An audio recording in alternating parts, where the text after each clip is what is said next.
খুব সুন্দর নিরিবিলি প্রাকৃতিক পরিবেশ সম্পন্ন পুরুলিয়া জেলার রঘুনাথপুর ১ নম্বর ব্লকের বেড়ো গ্রামে উপস্থিত খেলাইচণ্ডী মেলাকে নিয়ে আজকের ভিডিও।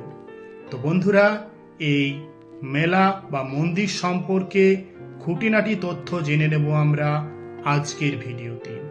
এটি পুরুলিয়ার রঘুনাথপুর ১ নম্বর ব্লকের বেড়ো গ্রামে অবস্থিত।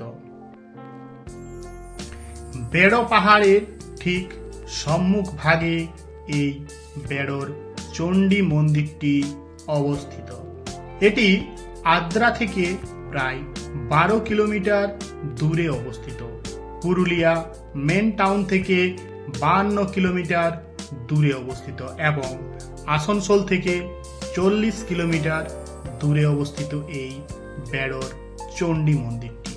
খুব সুন্দর হাতের কারুকার্য করা রয়েছে এই মন্দিরটিতে।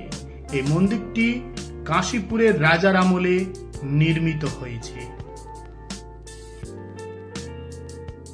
চণ্ডী মন্দিরের ঠিক সম্মুখ ভাগে যে বিশালাকার মাঠটি রয়েছে, সেটিতে প্রতি বছরেই পৌষ সংক্রান্তি অর্থাৎ মকরের সময় ৭ দিন ব্যাপী বিশালাকার মেলার আয়োজন করা হয়।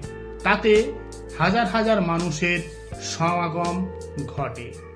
এই হচ্ছে মূল মন্দিরের মূল প্রবেশদ্বার এবং মন্দিরের ঠিক চারপাশে রয়েছে বিভিন্ন ধরনের হাতের কারুকার্য করা মূর্তি, যেমন রয়েছে মা বরাহী, অর্ধনারীশ্বর, মহাদেবের মূর্তি।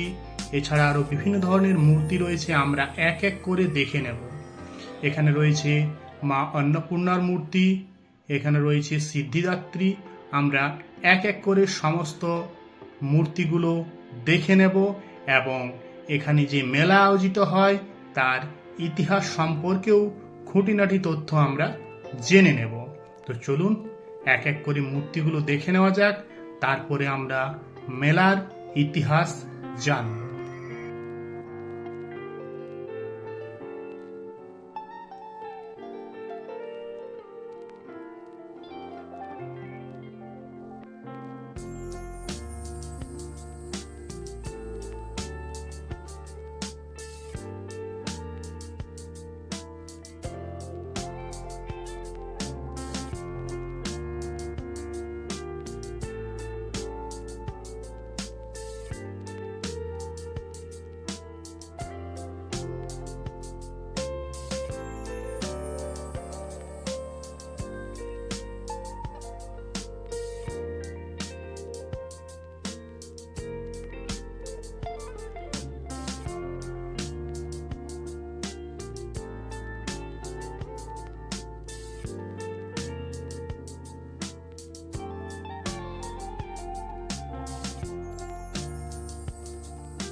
বেড়ো চণ্ডী মেলা পুরুলিয়া জেলার একটি ঐতিহ্যবাহী মেলা, যা প্রতি বছর মাঘ মাসের প্রথম দিনে রঘুনাথপুর ১ নম্বর ব্লকের বেড়ো গ্রামে অনুষ্ঠিত হয়।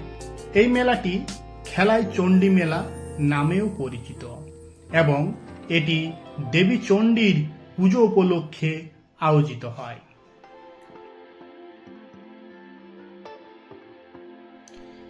এই মেলার উৎপত্তি ১৯ শতকে বলে মনে করা হয়, যা দেবী চণ্ডীর পুজোর সাথে সম্পর্কিত। দেবী চণ্ডী এই অঞ্চলের রক্ষাকর্ত্রী এবং পালনকর্ত্রী হিসেবে পূজিত হন। মেলাটি স্থানীয়দের মধ্যে ভক্তি, শিল্প এবং সংস্কৃতির মিলন কেন্দ্র।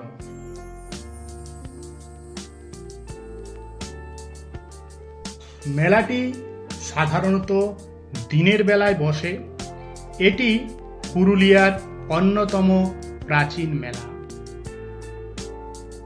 মেলায় দূর দূরান্ত থেকে বহু মানুষ আসেন দেবীর পুজো দিতে এবং মেলা উপভোগ করতে। এই চণ্ডী মেলায় স্থানীয় জিনিসপত্র, হস্তশিল্প এবং বিভিন্ন ধরনের খাবার পাওয়া যায়। এই মেলা স্থানীয় সংস্কৃতির এক গুরুত্বপূর্ণ অংশ। এই ছিল আজকের ভিডিওটি ভালো লাগলে অবশ্যই লাইক, কমেন্ট এবং শেয়ার করবেন। চ্যানেলে নতুন হলে অবশ্যই চ্যানেলটি সাবস্ক্রাইব করবেন।